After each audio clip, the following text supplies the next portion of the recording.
So H was human first.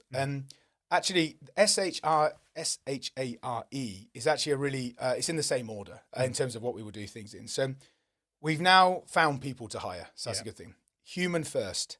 Chuck away the CV. Forget everything you've ever known about recruiting people.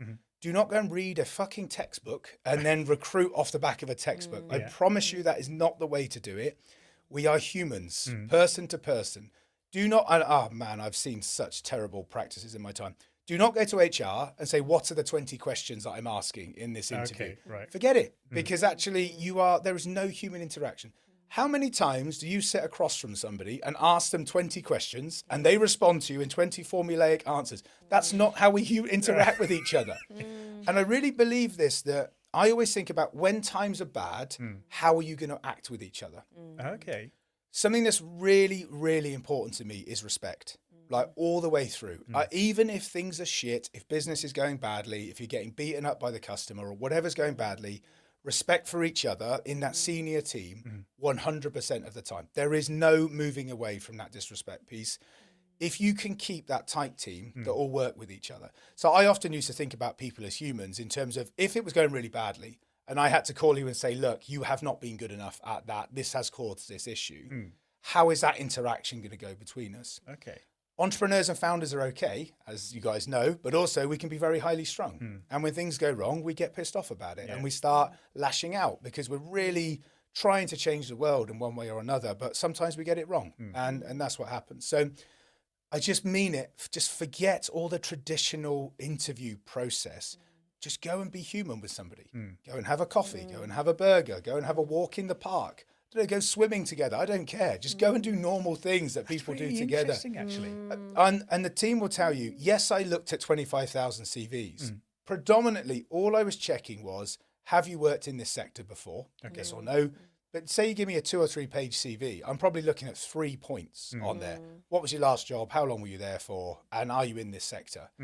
Once I knew that, fine, forget it. I'm actually not that interested now because how are you and I going to work together? And certainly in my senior recruitments, in my top 15, I would work additionally hard on those. And because I've been telling the story a bit more, I talk about going for a burger.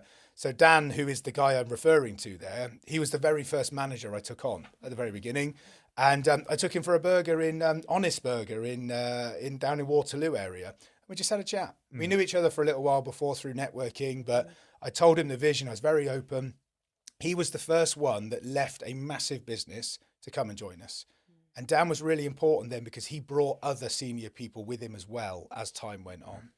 So just don't forget the human element of it. And you'll be forced down processes, but just do it for yourself and work it out. Did you ever ask Dan afterwards how he felt? Or have you ever revisited that from his point of view? Like, because for most people that sounds alien. I mean, even when you're saying it to me, right, I've interviewed loads of people. I've never thought about let's just go for a coffee or a burger or a walk and do it outside of where everyone feels comfortable and let's just have a human. I've done the same. What you said there, I shouldn't fucking do, which is that list of questions. And let's write it down. Let's benchmark and score and all that sort of stuff. So have you ever gone back to him and said, how did you find that? Yeah. Dan still works for Pareto today. Right. So he often reminds me, I mean, he must have joined, he's probably nearly 10 years into the Pareto journey now, because obviously Pareto is still a company today. Dan saw me at my best and my worst, and he saw all of, I can sit here and tell a wonderful story now, but I was making it up as I was going along. But he bought into that. He understood it. And he'll tell a story I used to have a Nissan Juke. It was my first car. And I'd carry around a lawnmower in the back for some reason, upside down with the blade facing up, with all the seats down in the back. And he would come in the car with me. We'd drive around London, because I used to drive everywhere. He still tells that story today. It's like part of the heritage of the business. And Dan and I won't use the name, but we went and we sold to a massive pharmaceutical business. It was us and 2 other competitors. The other 2 competitors took in 8 people each to the pitch. Me and Dan went in on our own. We took some donuts, and actually Dan's a baker. He got through to the first round of Bake Off, for example, which is very proud of.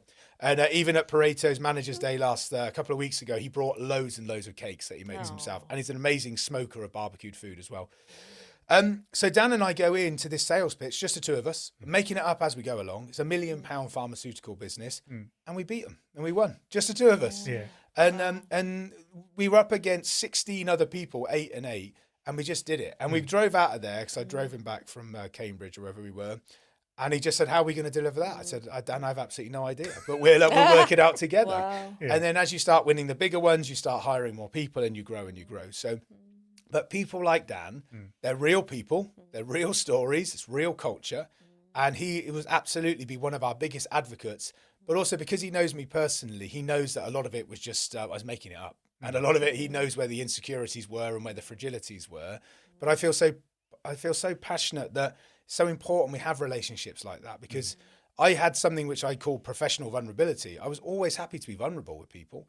If I didn't know the answer, I didn't pretend I did. I didn't bravado people out the way and say, oh, I know everything, because I don't. Nobody does. And actually, as soon as you can let your guard down ever so slightly, people will cut you some more slack. It's the same whether that's team members or whether that's customers.